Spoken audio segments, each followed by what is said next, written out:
reason is simple. There is no such thing as trustworthy AI in one country alone. As President Macron said at this summit yesterday, the old world says you compete or you lose. The new world says you can connect and collaborate or you fall behind. In today's geopolitical landscape, this is not a slogan, it is a structural reality. Major powers are competing for technological dominance. Supply chains are weaponized. Export controls shape alliances. Private technology companies exercise geopolitical influence. Technology is no longer just innovation policy, it is foreign policy. It is security policy, and increasingly, it is trust policy. From a geopolitical perspective, three dynamics matter for trustworthy AI. First, technology, structure, power. AI systems shape decision-making, information flows, military capabilities, and economic competitiveness. The actors who design foundational models, control cloud infrastructure, or dominate semiconductor production shape the rules of the game. When technology structures power, it also structures trust. If AI systems are developed within fragmented geopolitical blocks, trust becomes segmented. If standards diverge, interoperability declines. If governance frameworks conflict, legitimacy erodes. Trustworthy AI cannot emerge from technological fragmentation alone. And second, AI supply chains are global, but control is concentrated. Advanced chips are produced in very few places. Foundation models are trained by a handful of companies. Critical minerals are geographically concentrated, and this creates strategic dependencies. And dependencies create vulnerability, not only economic vulnerability, but trust vulnerabilities. If access to compute models or infrastructure can be restricted overnight due to geopolitical tensions, then trust in AI systems become fragile.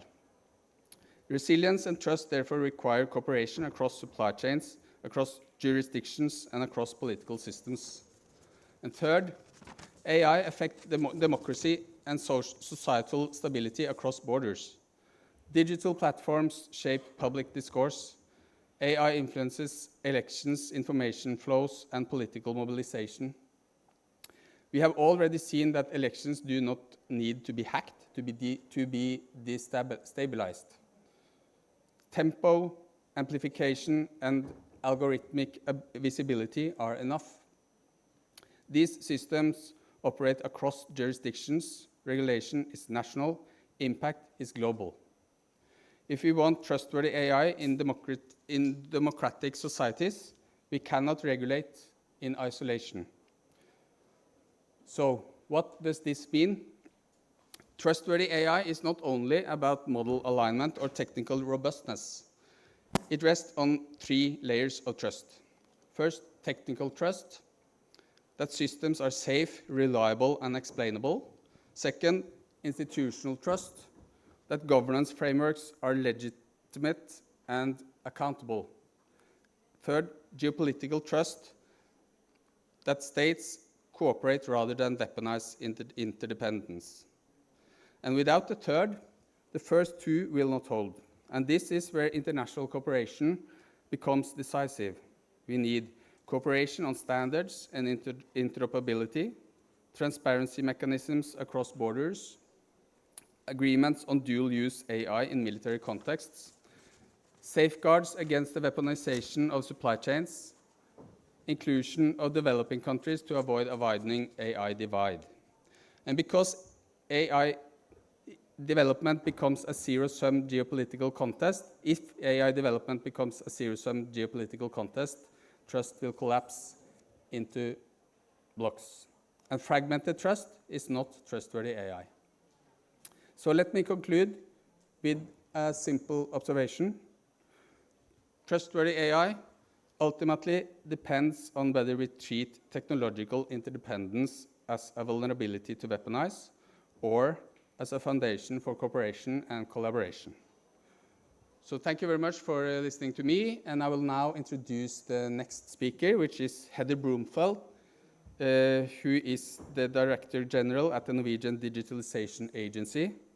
She has experience from public and private sectors, as well as academia, and she has worked extensively on legal issues related to data sharing. Her focus areas includes open data, artificial intelligence, and data-driven government, and she has a PhD in law from the University of Oslo on how to realize responsible data-driven public administration. So give her a big hand, and Heather, the floor is yours.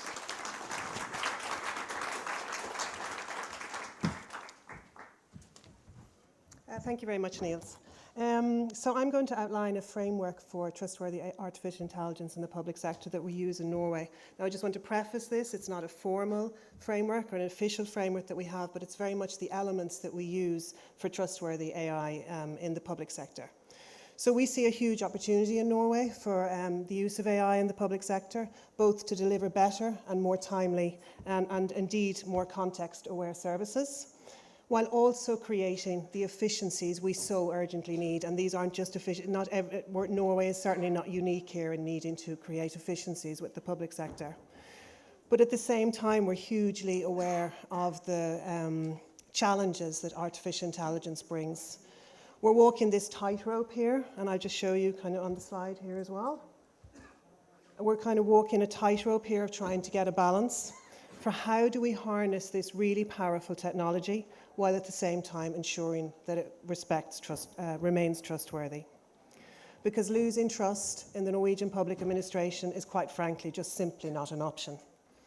Trust has been hard earned over very many generations, and it must be renewed every single day. So we also don't claim to have all the answers. I'm not going to stand up here and tell you all that we have this all solved in Norway. I don't think anyone would believe me. But we're building on very strong foundations, and we're putting new building blocks in place systematically and deliberately to enable innovation without compromising trust, that balancing act that we're all trying to achieve. So one example here is the establishment of our government AI unit in the Digitalization Agency of Norway, which I'm currently leading the establishment of. It's designed to accelerate innovative and responsible AI development and use. So I'm just going to outline the 6 core elements of our framework, and you'll see them here behind me as well. So first is legitimate and trusted institutions. Norway benefits from high institutional trust, and safeguarding these institutions is just simply non-negotiable. We cannot lose trust in these institutions. They must be safeguarded. Second is shared public values. In the public sector, AI must reflect our fundamental values: equality, fairness, accountability. We openly acknowledge risks like bias and power asymmetries, and trust requires confronting these risks. We don't ignore them. Third, then, is robust governance. Guardrails must be in place if AI is to strengthen rather than undermine trust. So we combine extensive national legislation governing public services, decades-old legislation, together with European regulation, including the forthcoming transposition of the Artificial Intelligence Act in Europe. And we do complementary soft law mechanisms as well, such as, of course, standards and guidelines. And as our minister, who will join the panel quite soon, will likely elaborate upon, we also, our safeguarding children online is also very high on the governance agenda in Norway. Fourth, then, is high quality public data. As Niels mentioned there, it's very close to my heart. And AI is only as trustworthy as the data it relies upon. For decades now, Norway has collected high quality public sector data, both to build and support our welfare state. This data is professionally managed, and it's highly prioritised to share this data, both openly and under controlled access. Public data is not merely a technical asset, but is also a societal one. Fifth, then, is a well-informed and highly digitalised population.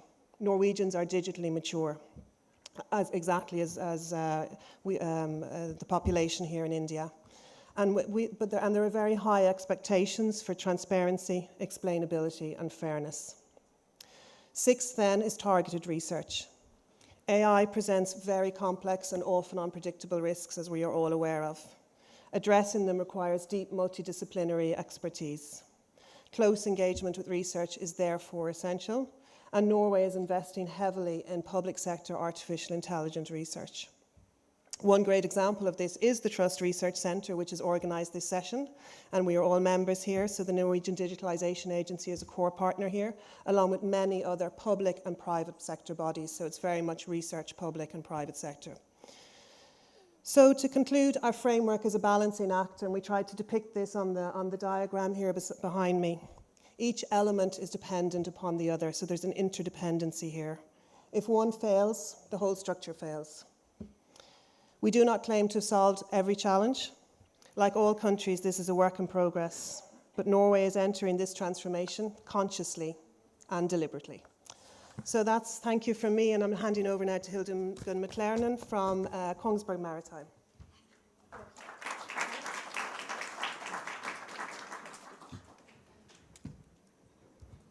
Yeah. No, thank you very much, Heather, and good afternoon, everyone. So my name is Hildegunn McLernan. I'm the Senior Vice President of Technology Office at Kongsberg Maritime. And I will show a little bit about AI in the industry. It's similar aspects as the public sector on many aspects. And I will give some examples of also how we need trustworthy AI going forward.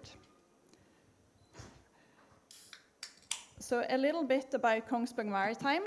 We are a leading global technology partner for the maritime industry, specializing in innovative and integratable systems that can enable a safer, cleaner, and more efficient operations. So our products, they range from digital and emerging technologies. We have the energy systems on board vessel. We have the controls and automation, including dynamic positioning, for example. And we also have one of the largest portfolio of propulsion and handling equipment. And all of this is serviced with 24/7 global customer support. We are today over 8,000 employees and operating out of 35 countries. And I think what's most importantly when it comes to AI and digitalization is that we have equipment on over 30,000 vessels. And this is 1/3 of the international maritime fleet. So you can imagine the impact and the amount of data and opportunities that are out there. Some of the drivers in the industry is shown on this slide. Waterborne trade is about 80 to 90% of the global transportation. So it's a really critical factor across the world. It's also increasing. It's the most sustainable mode of transport. And with an increasing population, there is an increase in also waterborne trade. At the same time, we have a decline in workers in the industry. We need to attract talents, so we need to have attractive technology. And we also need to have smarter technology so that we can automate and have less people on board the vessel required in the future. The other trend is decarbonization and digitalization. So the maritime industry is going towards net zero by 2050. And we're doing this jointly, using also digitalization as one of the key enablers. Using the insights that we have from data to integrate solutions is really helping us to also have smarter integratable solutions that can decarbonize better. And then with the increase of digitalization, it's also the increase of security threat and the focus on safety and cybersecurity in particular.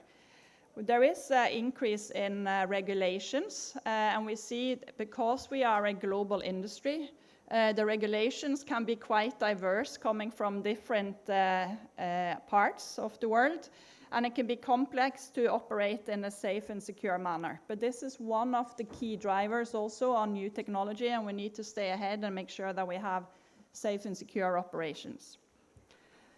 So what do we think that the future looks like? So we believe that in the future, all vessels will be connected. and this is really shaping the next frontier of digital integration. This is changing the way that we're operating, so we will have to be continuously updating our solutions. The vessels are built today to last for at least 25 years, but the technology is evolving very fast. So setting up the correct infrastructure and also having the support from land is very key. And this can provide a lot of new solutions going forward. We will do remote support, so you don't need to send a service engineer out on the vessel to do upgrades as we are doing today, but we will have more continuous and preventive maintenance and over-the-air upgrades. We can also integrate a lot more from what's happening on the vessel, what's happening on the port, and what's happening in the broader logistic chain.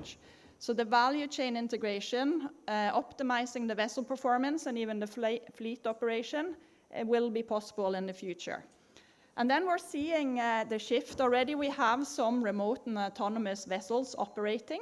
It's really exciting technology, and we believe this will really optimize how the whole industry goes forward. With the increase on waterborne trade, the lack of workers and the attractiveness, I think having autonomous vessel and having remote support is really changing. So this is how we see the industry is going, and I think AI is really a key enabler in many of these aspects. And here is one example. We have a lot of focus on hydrodynamic. How can we have competitive and the best equipment out there? And we do a lot of developments and research over the years on hydrodynamic. Every hull and propeller are unique. And then from the design, we can also then monitor and collect data in operation. So when we collect that data, real-time information on how the propeller is performing, we can also then apply AI and learn from the patterns. And we can optimize when it comes to underwater radiated noise, which will affect our biodiversity, for example. We can have more efficient operation. We can have faster acceleration on ferries, for example. And it can give many benefits, like also preventing and measuring wear and tear on the propeller, and we can avoid that we will have failures in operation. So this is just one example on what type of value will this type of data that we will gather create. So that's, we can apply AI, and we are doing it today. We're doing a lot of research, but what we see is very key is we need to have the human interaction, and we need to ensure that humans accept and trust the solutions that we have. So bridging the gap between human expectation and the AI output, it's really key to us. And that's where we are doing a lot of research into AI. How can we make sure that we have robust and sound and secure solutions, and that they operate in the expected way? So one of the centers that we have joined is the AI Research Center, the Norwegian Center for Trustworthy AI, that is led by Professor Martin Dahlen from University of Oslo, and I'll hand it now over to him. Thank you.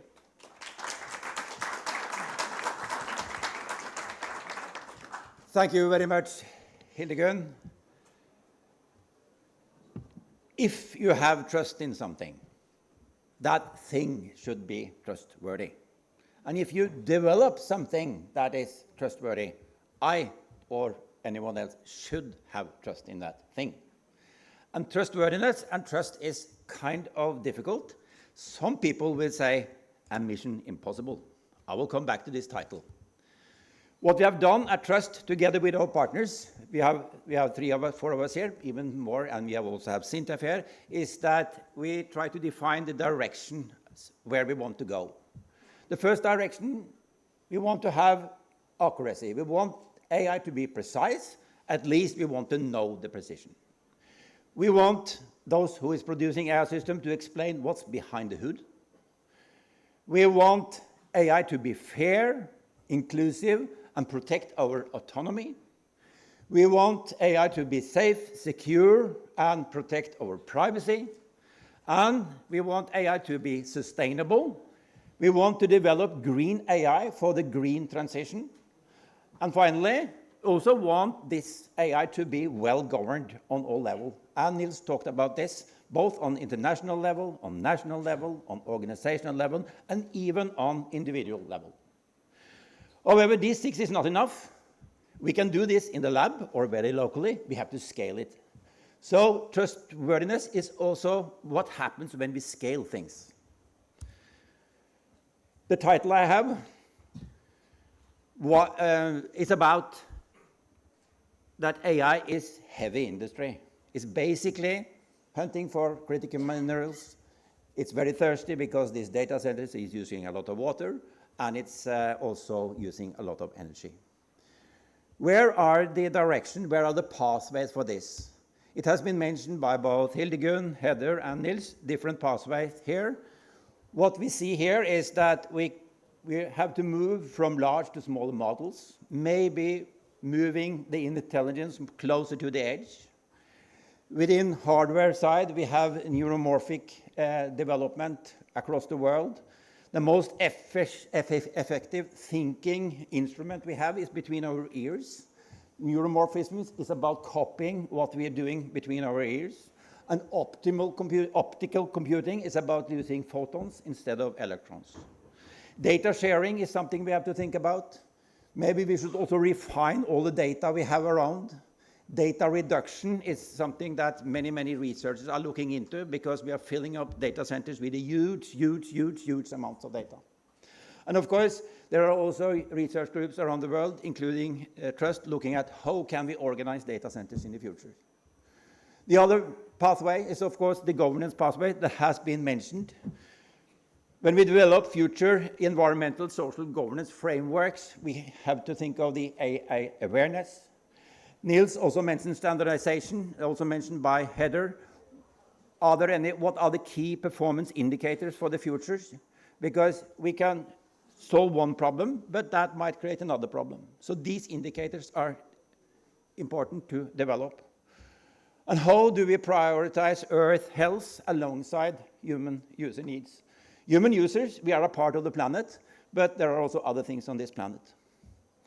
And of course, I'm in favor of looking into how can we tax these systems, how can we tax digital researchers, and use these types of money to really reproduce what we want in the future. So far, I've been a little bit negative.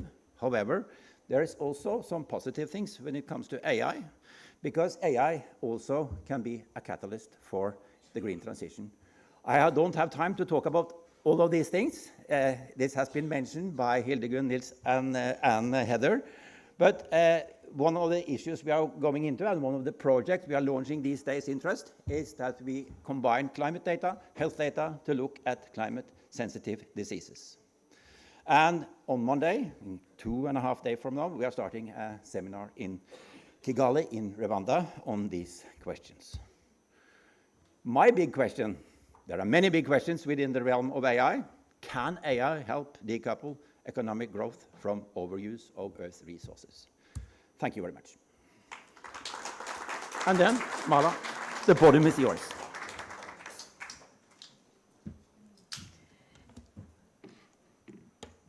Thank you, Morten, and thank you to all our speakers.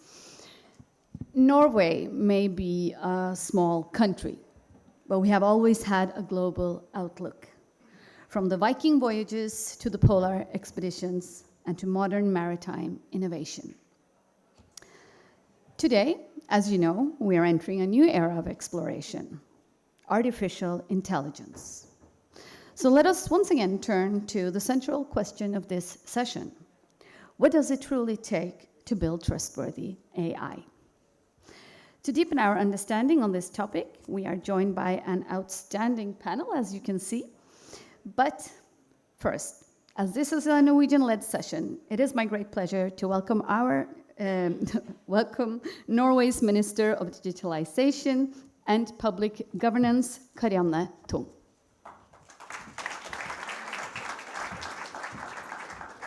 Excellencies, ladies and gentlemen, thank you everyone for being here. Also, dear co-panelists, thank you for joining us here today. And thank you to Trust and their partners for and I would say particularly the Norwegian Digitalization Agency for putting together today's program for raising this important issue related to the responsible and trustworthy use of artificial intelligence. As we all know, and I think we see it already, artificial intelligence will play a decisive role in shaping future innovation, future growth, and also future competitiveness.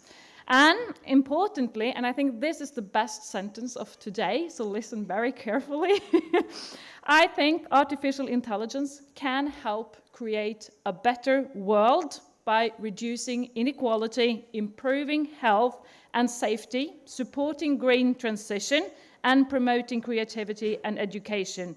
However, to realize this potential, AI must be safe, it must be trustworthy, and it must be secure. It is a priority for the Norwegian government to establish sound and reliable frameworks for all development and use in this era. In Norway, the government is taking action. We are in the process of implementing the EU AI Act into Norwegian law, and we are also ensuring that Norwegian actors have access to high-performance computing and data storage capacity.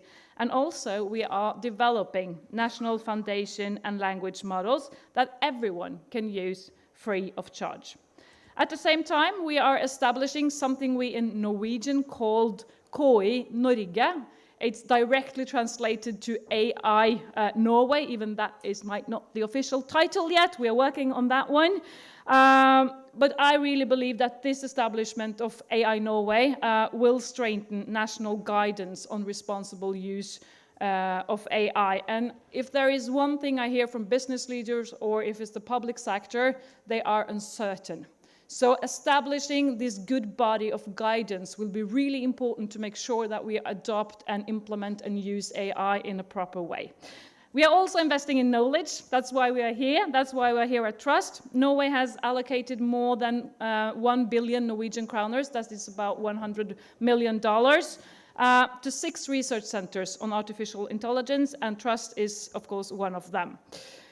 At the same time, and crucial for success, Norway must cooperate with like-minded countries. We are already participate actively and exert influence through the UN, the OECD, GPI, and the Hiroshima process, which was the first global framework on responsible artificial intelligence. Because we must learn from each other, simply but hard enough. We must continue to build and share knowledge about the implication of the technology.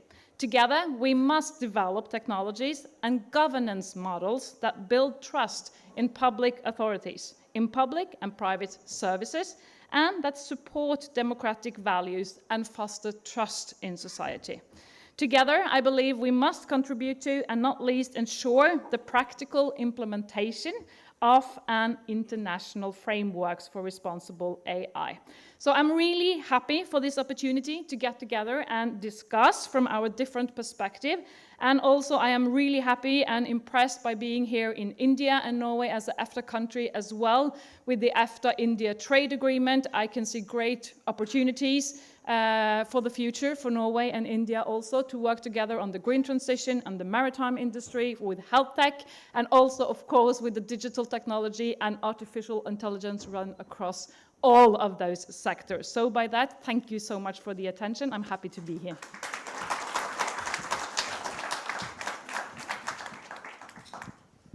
Thank you so much, Minister. Now we're moving over to the panel discussion, as promised, to bring some more global perspectives to this session. And I will just do a quick introduction. I'll start from that side. We have Luana Roncarate from Brazil. You can see the details, of course, on the screen. We have from our host country, Amlan Mohanty and Sindhu Gangadharan. And from Japan, we have Mr. Yukio Teramura, and of course, our minister here.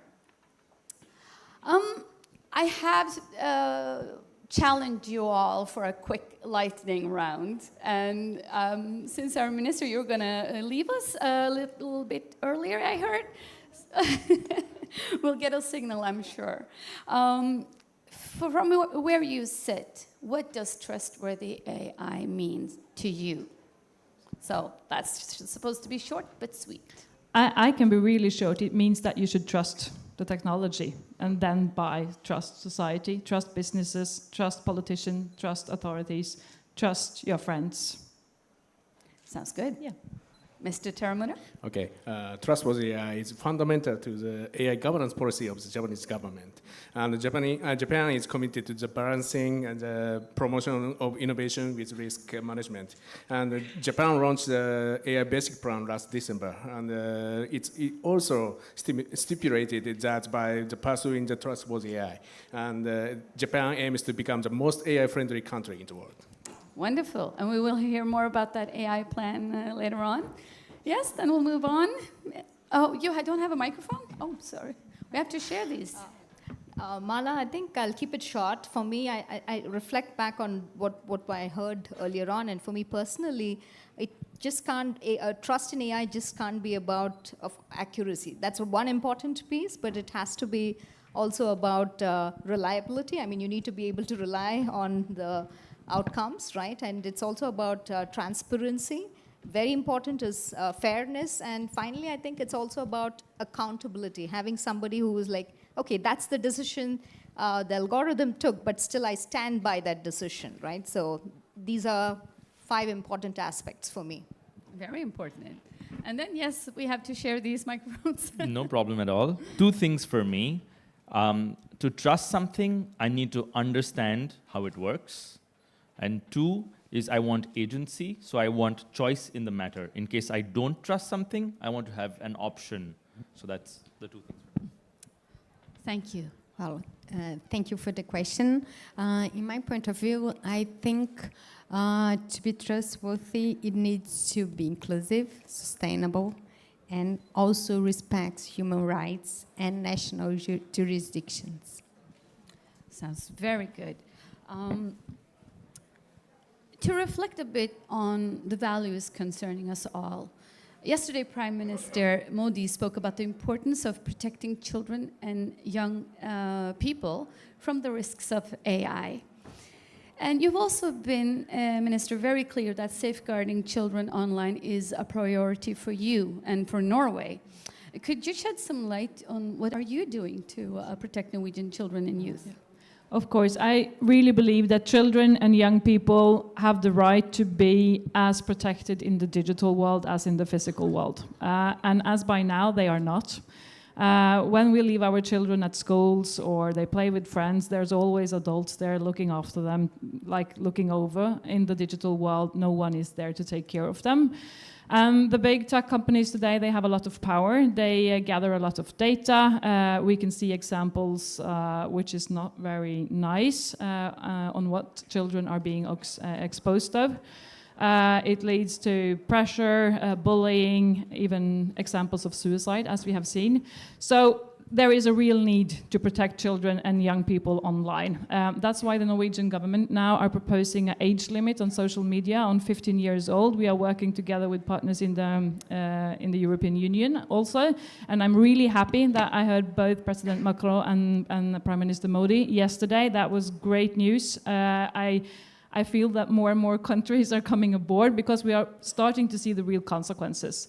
But also we have to regulate the tech companies as well, or the social medias, when it comes to dark patterns, dependencies, algorithms, and so forth. We have launched, or we are right now having a white paper at the Parliament in Norway as well. And at the end, I have to say, it's right to find the right balance, because we want to bring up children in this world that have digital competence as well.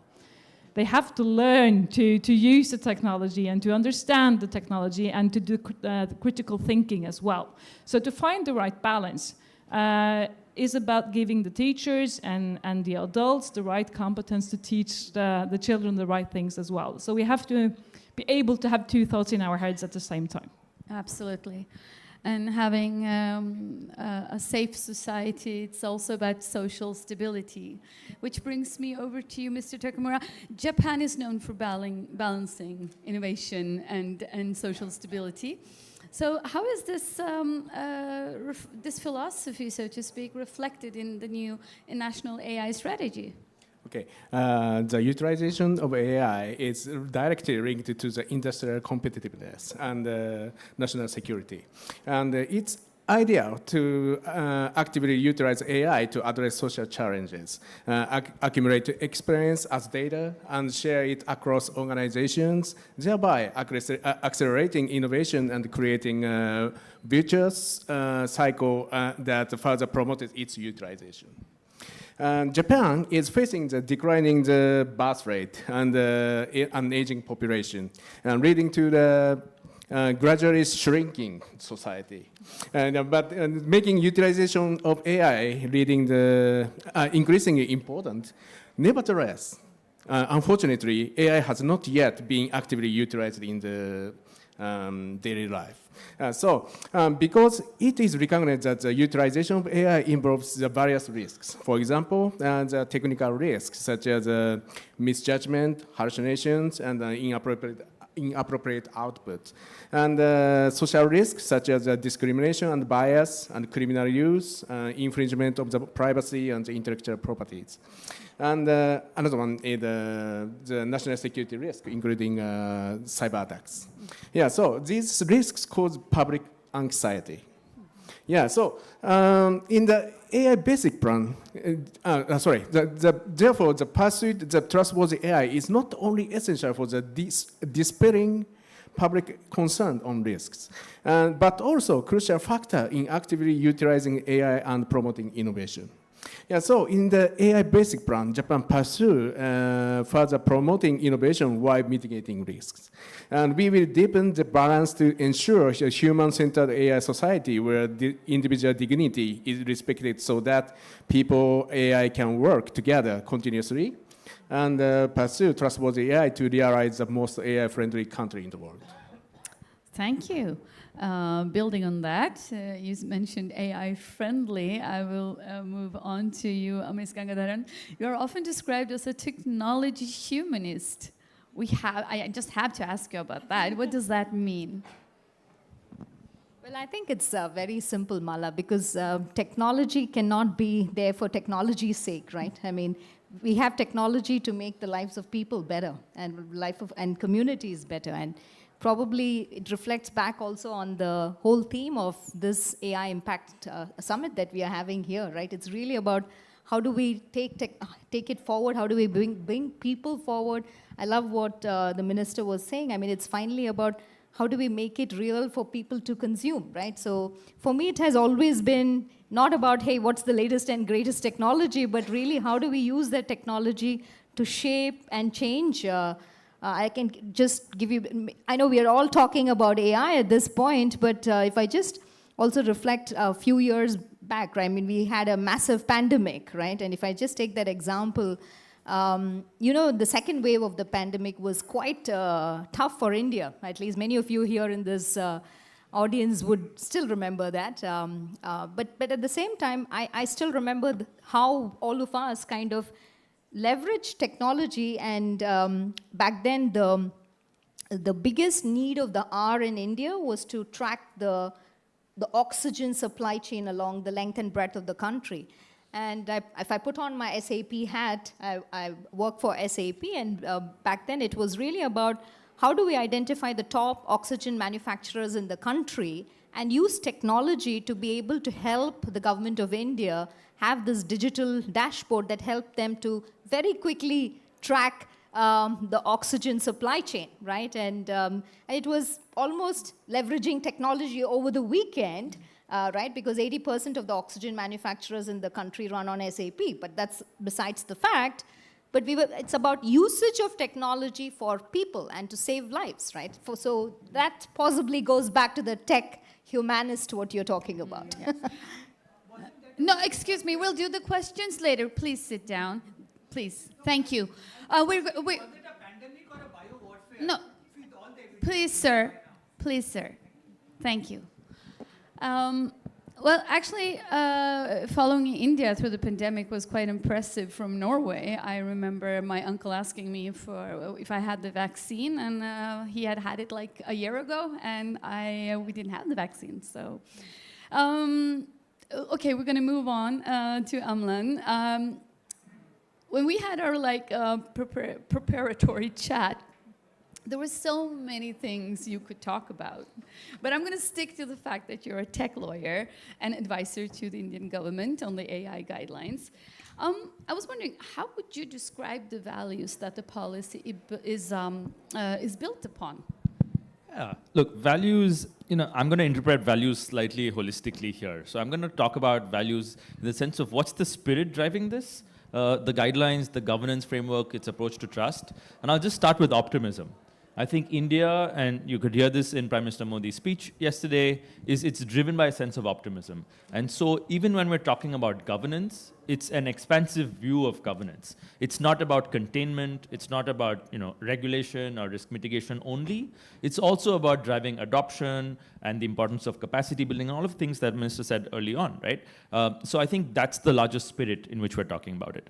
When it comes to values specifically, I think it's embodied in what the theme for this summit is, which is inclusivity, equality, access. So that's actually driving a lot of what the spirit of or the values of the governance guidelines are. So you'll see these referenced in the OECD, you'll see this referenced in the GPA conversations and what the UN is doing. And I think that's what India has also internalized in its governance frameworks. So that's about spirit, the optimistic spirit clearly on display here at the summit, thematically value-based, I think, in terms of what the core values are in the summit.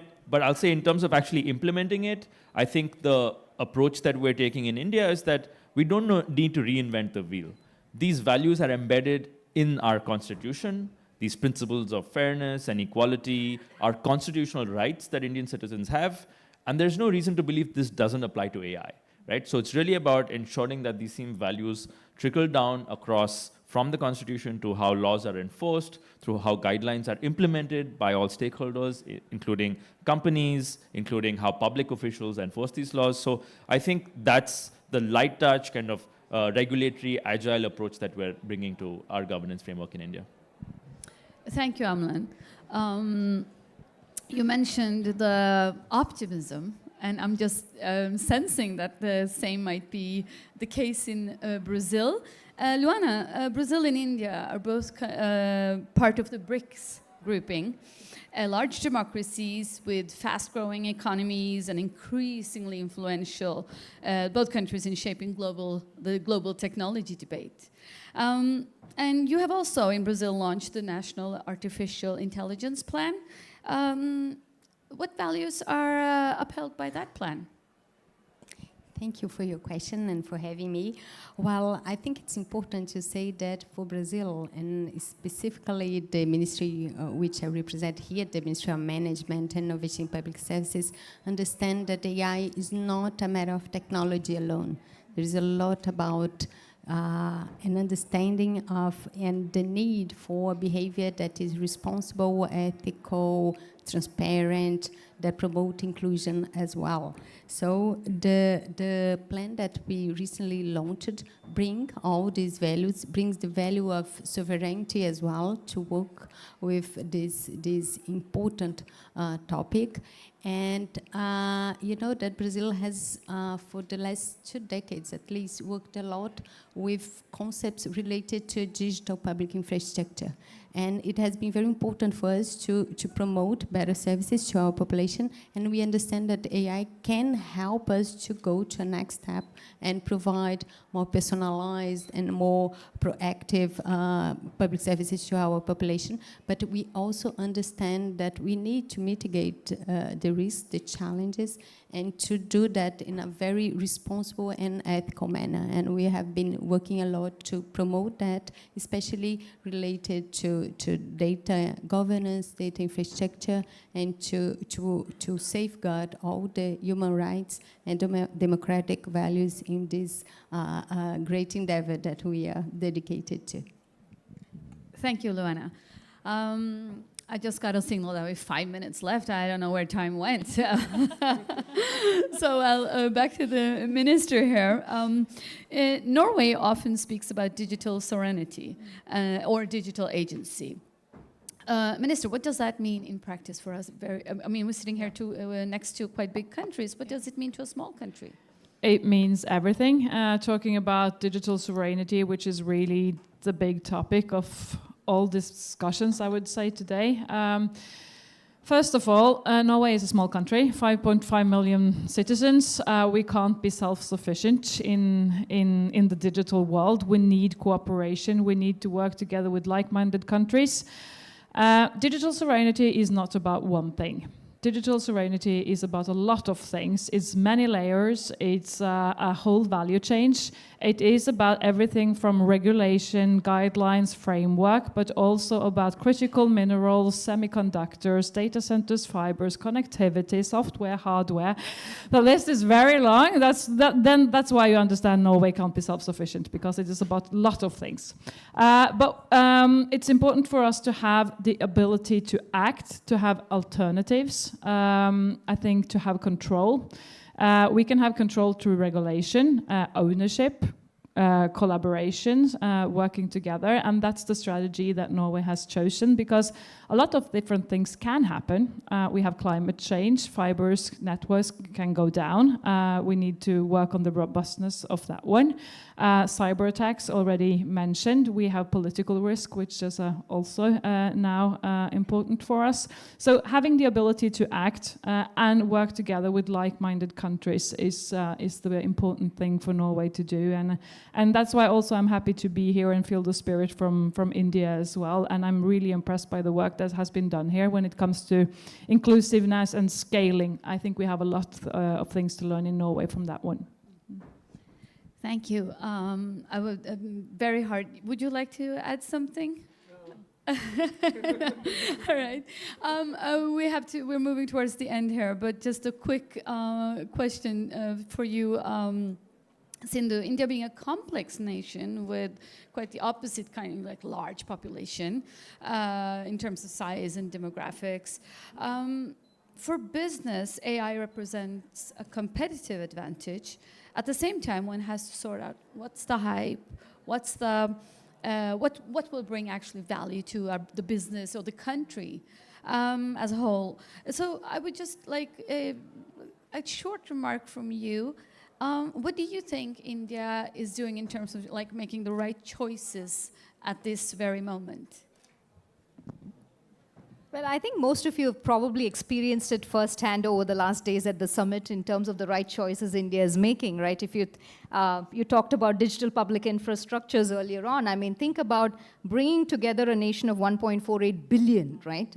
So we've done that, right? And leveraging the power of technology. And that is a little bit of the foundational work also when we talk about AI. How are we bringing in AI to solve the needs of the country, right? Bringing it into education, into healthcare, into agriculture, right? All of these very pertinent needs of the hour is what we are focusing on, and making it inclusive, right? For the people, for the various states, and according to across the length and breadth. So that's a little bit, and at the same time, what you're also seeing from a tech perspective, Mala, for all the business community here in the room, we have a phenomenal tech ecosystem at play, a consumption ecosystem at play. So the market is phenomenally growing. We're talking about a 7.5% GDP growth, and poised to become the third largest economy in the world very soon. So in that sense, the time is right. So I can only say we are all about partnerships. It's all about inclusion, and we want to leverage tech for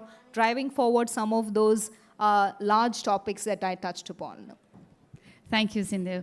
And it's obvious that regulation alone will not build trustworthy AI, nor by innovation alone. I think it will be built.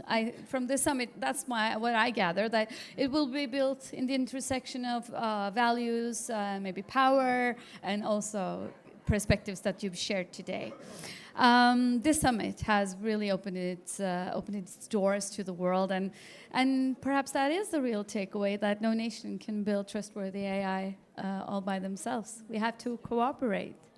So thank you to our wonderful panel, and thank you to our wonderful audience. Thank you. And please, if you want to learn more about trust, there is a QR code on the screen appearing soon. Please just find out more. Thank you.